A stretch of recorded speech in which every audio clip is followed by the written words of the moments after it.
Shiv is principal for financial services industry solutions covering the U.S. market. He has over 22 years of experience in the financial services industry, and he is an engineer at heart and by education. I like that. He worked on different technologies in his career, a big proponent of MongoDB. He has deep working experience in capital markets and the security space. He lives in Connecticut, USA, with his family. Please welcome Shiv. Thank you. Good evening, everyone. Like he said, Sahir, in his morning keynote speech, he gave a good introduction about my talk track here. So that was a free marketing for me. So anyway, I want to say, start by saying businesses use data to make decisions, right? Data is a fundament of any organization. Most of the organizations, right, like even federal government, they take decisions like interest rate decisions based on data. Because I work in the financial industry, I pay a lot of attention to data. Data is very close to my heart. But the thing is, when the data is locked in a silos or in a relational schemas, it is very difficult to pivot data to some kind of value. So it's when it's locked, it's very difficult to monetize the data. So you may not be able to drive your business decisions when it's locked, right? Like I said, my name is Shiv Pullepu. I'm Principal Industry Solutions. Today, I'm going to talk about Relational Migrator. Oh,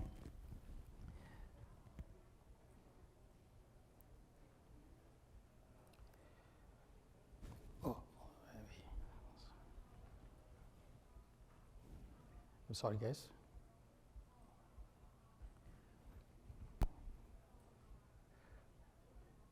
Oh, maybe this is easier.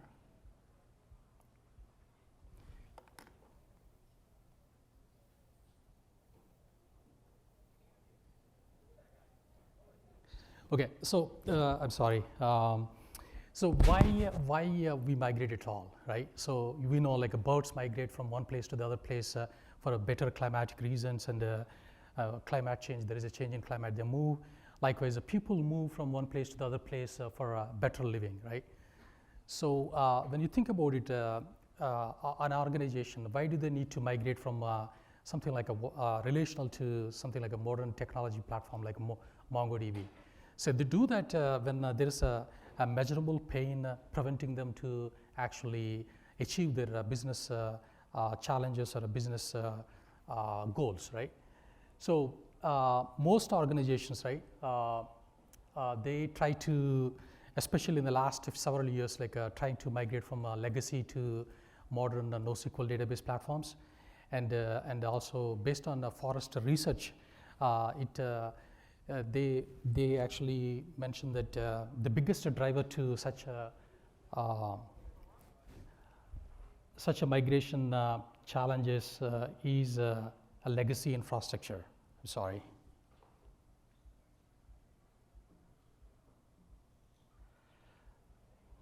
Sorry, guys. Yeah. So legacy infrastructure, right? So if you think about it, right, why migrate at all? So there may be like multiple reasons. Like I have like a number of reasons here why high performance may be one reason. Maybe your legacy infrastructure is actually struggling with performance related issues or scaling issues. Maybe you have these relational rigid schema. Every time when you change a field, you end up actually going to a DBA to make a change, and it may take like a 3 months or 6 months, and especially in the banks, to actually promote a change to production environment, right? And high availability is another key aspect, and geospatial querying. Like these days, like you get a lot of ingest data from a number of IoT devices, like even in manufacturing or even in financial services industry, especially in the wealth management side. They take data from all these different devices to kind of use the data to kind of enhance the customer experience, right? So you need a data model or a infrastructure in place to kind of accommodate or model these kind of different types of data shapes, right? That may be a reason why your organization wanted to actually migrate from legacy to something like NoSQL, right, MongoDB. And replication may be another thing. Replication, I think, is a very instrumental in financial industry. Say, for example, you have a bank, a regional bank, a bank in the U.S., and you're a global organization. You want to actually replicate your reference data to some other places in other places in the world, right?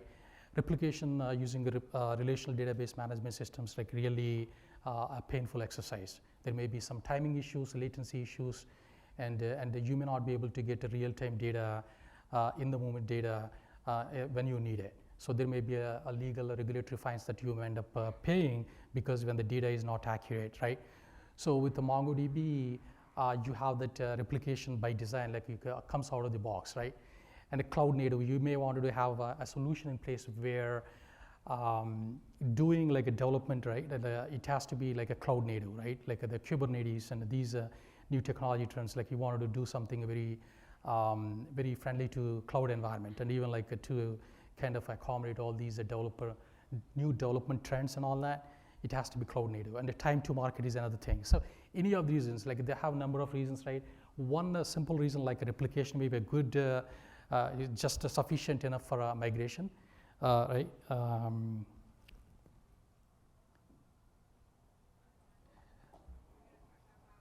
Sorry, I'm struggling with this. Yeah, okay. So like I said previously, based on the Forrester research, and legacy infrastructure actually quoted as a main barrier for a migration. Like Sahir said in his morning talk, keynote speech, MongoDB product team actually took this feedback very seriously, and they started actually thinking about like how we can actually help our community of customers and the developers to actually give them that the push they need or remove this barrier or a blocker, right? So then they thought maybe we can actually we should do something like a migration accelerator, right? A developer productivity tool. That's how this actually whole thing started like a year ago, and that's what I'm going to show you in a second. Before I get into the demo, what is a relational migrator, right? A relational migrator is to actually help ease your pains in migrating from relational to MongoDB, right? It gives you like a good UI to model your schema in a target MongoDB environment, and also helps you move your data from legacy to MongoDB. And while you are doing this thing, right, in an iterative fashion, you'll be able to, your development team can actually really appreciate the benefit of seeing like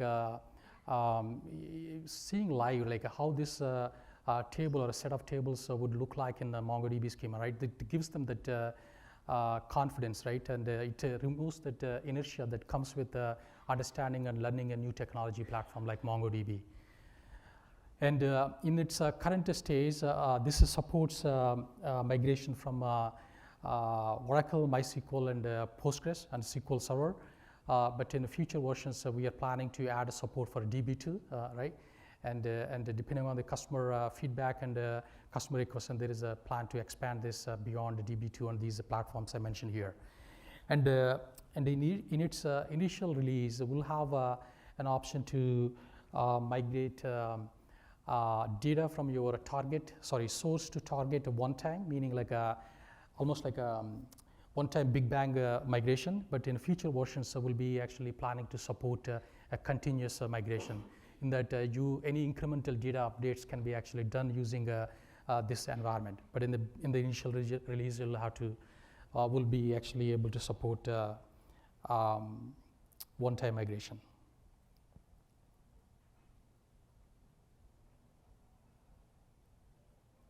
Sorry. Okay, when you think about migration, right? This is not like a rocket science or a standard process, but these are the things that may come to your mind when I don't know how many of you worked on migration projects in the past. Personally, I worked on a number of migration projects in the past, like from back in 2002, I migrated from Lotus Domino to SQL Server, and once like from SQL to Oracle, and also I did some work around API, like the code migration from a Java environment to like a new version of a Java environment, like scanning the code and making sure where these references to a old API and migrate it to new. So you may have had some experience in a migration projects, right? And a migration is not that easy, right? It is very difficult. I mean, meaning like you'll have to actually keep in mind number of things, whether your data and your source system, is it successfully migrated to a target environment or not. Like you need to have that check and balance mechanism in place to make sure the data is moved successfully. And also most of the times, like when you do this migration projects, right, you end up actually using this opportunity to kind of refactor your code, right? So, and that's another thing, like update a schema to accommodate NoSQL or MongoDB, and then you may need to modernize your code, even if you don't need to use that opportunity to kind of make it more efficient. And then you migrate data, and finally, start with identify, update, and modernize and migrate. So a lot of these different steps. Today I'm going to talk about update schema and migrate, these two steps mainly. But future versions of this platform would actually help modernize your code as well. Meaning, let's say you have a code like a C# or a Java type code base. It has references to your like a Oracle or SQL database connection strings. The tool will be able to actually scan your code and give you a corresponding connection string relevant to your MongoDB. So it helps you with the application code migration as well, not just the schema and data migration. We'll be able to support that in future versions. Okay, let me quickly go to the demo here. I'll promise you that the demo, you would definitely like it. So this relational migrator is a very plain, simple UI. This is a browser-based tool. It doesn't require any like executable or anything. You install this and it runs in within a browser context in a sandbox environment. You don't need to worry about getting approvals from your security teams and things like that, because this is just a browser-based tool, right? So once you install, you see something like this. And when you go here, you click on a new project, and you see like there are three options here: connect to database, import a file, and import a project file, right? So I'm going to use the first option, but the other option, right, you can also bring your .SQL file, right? So you don't need to actually connect to a live database. But in this example, I'm going to connect to a live database, AWS instance, a Postgres instance, but you could also do the same thing with the DML file here. So when I click on this thing, connect to a database, and I see this is a very crisp, simple to use navigation. On the left-hand side, you see all these steps of 1, 2, 3. I'm going to click on a Postgres here because this is where I want to do actually, I want to use this as an example source, and I have a source connection string that I actually, I'm going to use here in a second. By the way, this is actually a cloud AWS instance, and provide my user ID password here. Oh yeah, thank you. Thank you for correcting. Yeah, Postgres. So let's click on connect. Hopefully it's going to work.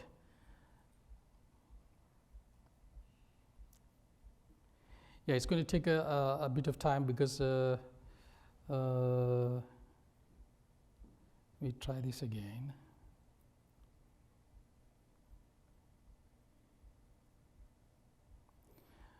If this doesn't work, what I'm going to do is I'm going to use one of my existing. Okay.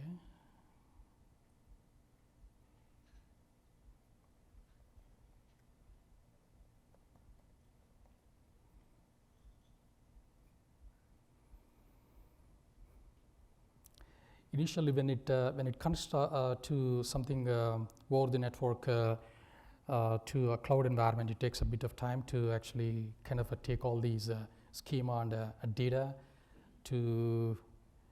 Why is this? You know what? Let me actually go back to already a connected instance here. This is something I have already connected. I'll come back to that. So when you actually connect it to a source Postgres or any type of relational database management system, right? You'll see something like this. This is something I did just before this presentation. I have two databases on the left-hand side here, right? A Postgres and a Northwind, and I'm going to pick the Northwind database here to actually model. There are two tabs here, like relational, and let me actually collapse this a bit. And there is a MDB, MongoDB version here. There are two views. And also, just to quickly go over this UI, there's a mapping option here. There's a mapping tab and a data migration tab. Mapping is where you actually map out target a schema in MongoDB world. And then once you're done with the mapping, and then you can actually go out and do the data migration. So let's go to this particular source schema. Like if you go to orders, and orders, you see there are order details tied to orders table, and I previously mapped this ordered table to. It was actually a separate standalone table. It was actually the connection between those two was a foreign key. So what I did, I removed the existing connection and I actually made this order detail table as a part of the order collection itself, like as an array. And then there is another thing I did here. Products also was initially when I loaded this source schema from Postgres AWS instance, it was actually a separate standalone table. But what I did was I removed the existing foreign key private key relationship, and I kind of made this order detail as a part of the orders schema, right? And these two, if I go to MongoDB, when I click on orders, if I expand this a little bit, you can see this order details is an array of objects within an order table, and also you have a product line items as an object array within that array, right? Because the reason I did that was in relational, you traditionally create a separate tables, right, for order details and products, because you have that relationship. But in MongoDB, well, you don't need to do that, because the data accessed together should be stored in one document in one place. That's where you do like a one collection or one document, right? That's a part of the reason why I actually moved those two order details and the product information under the order collection here. So that's what you see here, the order detail, and then there is this product object as a part, which is a part of as a line item in order details information. So once you're done with this mapping, this is just an example, right? You could actually go and maybe something else. You can pick, go to relational tab here, and maybe see if you wanted to include suppliers as a part of this order collection, right? And what you can do is you can simply go here, and you see the existing relation data. You can delete the existing mapping.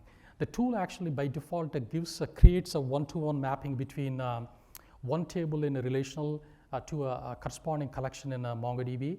It creates that one-to-one mapping, but you can actually delete the existing default mapping and actually create your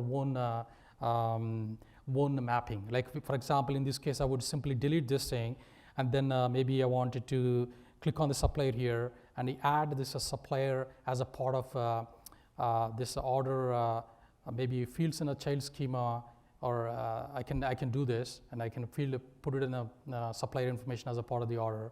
I don't need to keep the supplier ID, because the supplier ID is already part of this original orders collection, right? So you can play with this thing. Also on the other side, you could actually adjust the data types, right, as you migrate the data. Like in your source, if there's an int field, if you want to, for some reason, if you wanted to change it to a different data type, you could actually change that. The tool allows you to make those data type changes. Once you're comfortable with its new schema, like for example, in this case, I have an order collection with all the order details and the product information and supplier information in one collection. Once you are happy with that, and also the data field types, you're comfortable, and then you can actually migrate that to something like Atlas and see how this new schema looks like in the MongoDB world, right? All this can be done in like in a few minutes. Like if I do it slowly, like you can do it in 10 minutes, like something like this. This is where I was saying, like this kind of gives like a lot of confidence to your development team. Instead of like going through a lot of theoretical concepts and all that, using a tool like this, they can actually simply see how this kind of modeling can be done using MongoDB, like in a UI, like a visual editor, right? That's the beauty. And there are different options here, like you can actually do a new document. Like as I said, you can create a new document, or you can actually create this the source table as an array of an existing collection or an object of arrays. You can do like, there are unlimited possibilities there, like depending on your queries read and write patterns you define, or you decide like how to model it. Once you're done with that, then you could actually move it to MongoDB. Let's actually go to data migration tab here. So I'm done with my modeling. Like here, as I said, if I go to my MongoDB schema, and I see right now I have my collection, order collection with both order details and product information, and I wanted to actually see and do this migration to one-time migration to MongoDB Atlas here. Let's try that. Hopefully this will work. What I would do is I would create a sync job here, and again, this is kind of like a two-factor authentication. You'll have to provide your source information again here. This is my Postgres initial instance, and I'm going to use my password here and then connect. Yeah, looks like that connected, and let me change. This is my Atlas connection string to connect to a live connection string, and then I'm going to use something like demo T Toronto, and then let's click on connect. It's a pretty straightforward, easy to use navigation. Along the way, you see all these steps, right? You see at the top, like a connected to source and a connected destination DB, and now you want to migrate this data out to Atlas. So, like I said previously, there are two options, right? Like the one is a one-time migration, and there is another one is a continuous thing. Continuous is coming soon, but for now, what I'm going to do is I'm going to migrate all the data out to Atlas. And there are other nice options here. You could actually specify the number of rows to kind of do this migration in a batch mode. Right, if say, for example, your source table or a set of tables, they have millions of rows, you don't want to do all that in one shot. So you could actually batch them out. That's one option, but I'm going to do like a one time because I know this source has only around 3,000, 4,000 records. So, but there is that option. And there's a drop destination. Say, for this is like you can use this option, especially in the part of your development process if you want to do kind of clean up the dev environment. You can always use this until you're finalized with your final schema, right? I'm not going to use this because I used a new name here. And there are, the other important feature is stop this migration process after like a set of rows, because if once you start your process, for some reason there is then an error, right? If you do this process for like, let's say like millions of rows, you don't want to wait until all this data migration is complete. You want to exit gracefully at the beginning or maybe after a few rows. You can specify that. If for any reason, if there is an issue, it will stop or terminate the job. So verify, migrate data. I'm not going to use this thing, but this is what I was saying. Like these are the check and balances that you may want to actually enforce as a part of your data migration process. Like for example, number of rows in your source are actually equal to the number of rows or documents that you transfer to MongoDB. Is the transfer is successful or not? That's a kind of checks you can do if you enable that. I'm not going to enable that, but it's going to take for simplicity. But there's that option to give you that confidence that it is the job done well. So once it is done, like just click on that. Now it is running. It is trying to get all the data from a source to Atlas instance. It's going to take like a few seconds.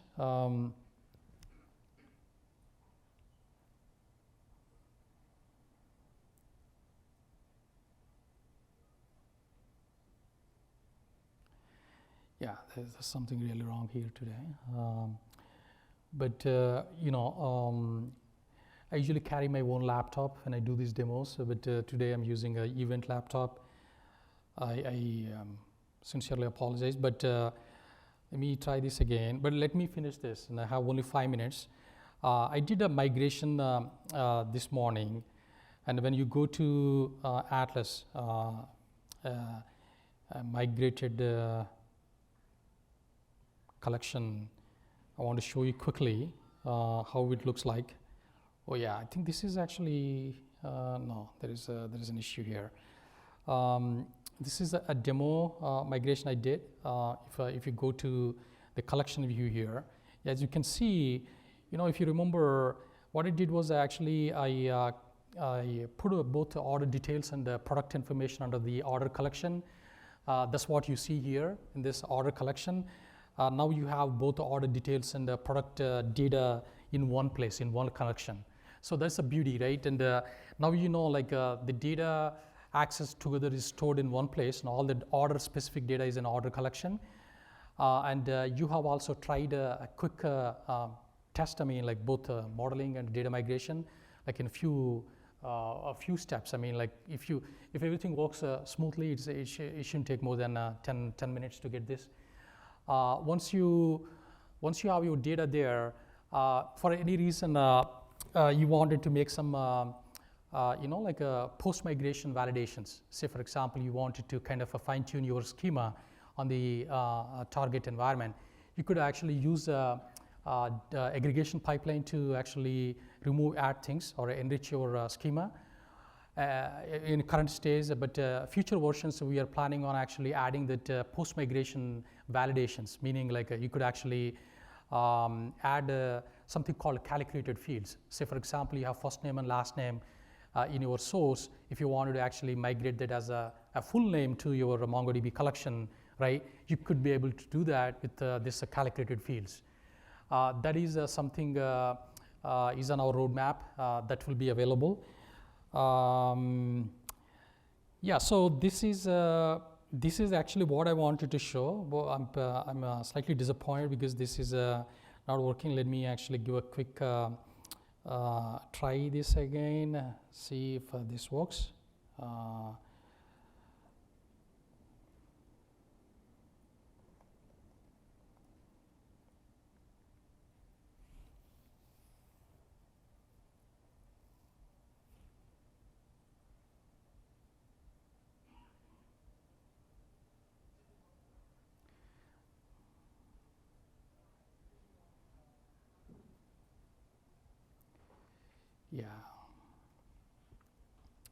Yeah. So so in summary, right,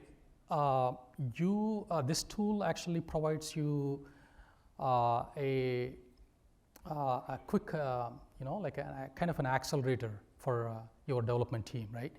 I'm not saying this tool will actually is like a silver bullet for any type of a workload migration, right? So migration is, as I said, it's not a simple exercise.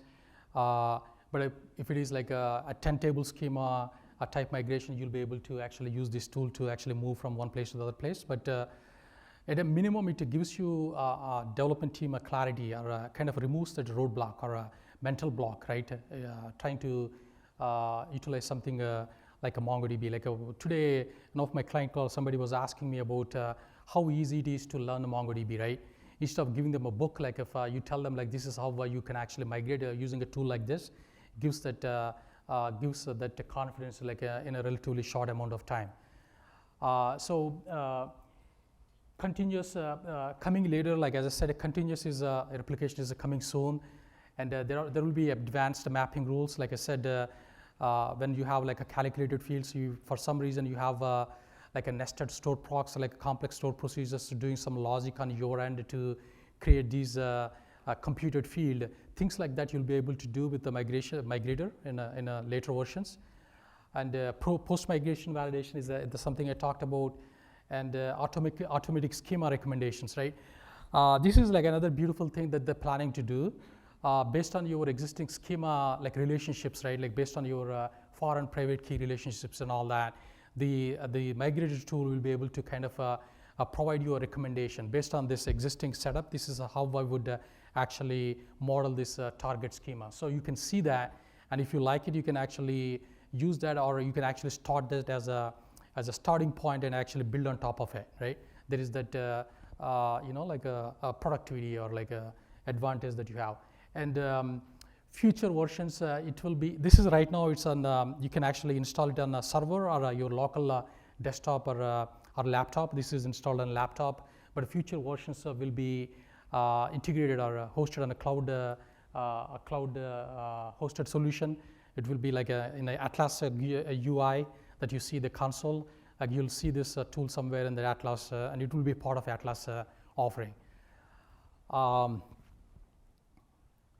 So this is right now available through professional services available now. I mean, right now we closed out the early access program this month, but I recommend if you're working through professional services with some level of support from MongoDB, so that they give you this guardrails or a support that you need in the beginning until you get comfortable with the tool. And also it helps us get your feedback and pipe that to product team like a kind of like in a relatively a quick time and get any fixes, like, because it's still I mean like a beta version, right? So you'll have that support as well. Yeah, like I said, I started my conversation starting with like why data is so fundamental to any organization, and why organizations are moving from a legacy to relational.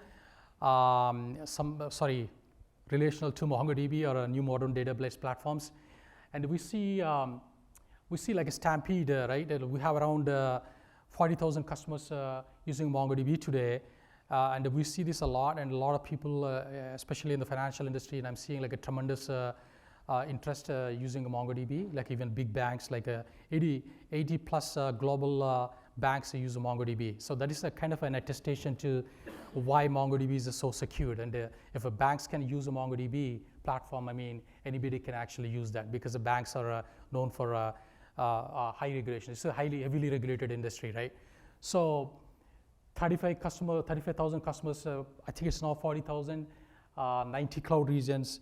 And this, I think, is the next great migration. And we have seen like around 265 million downloads. Thank you, guys. And I apologize for technical glitches in my demo. I hope this is helpful. And I really appreciate if you give some feedback. This is the most important slide. Please, thank you. Thank you, everyone. Thank you, Shiv. Excellent.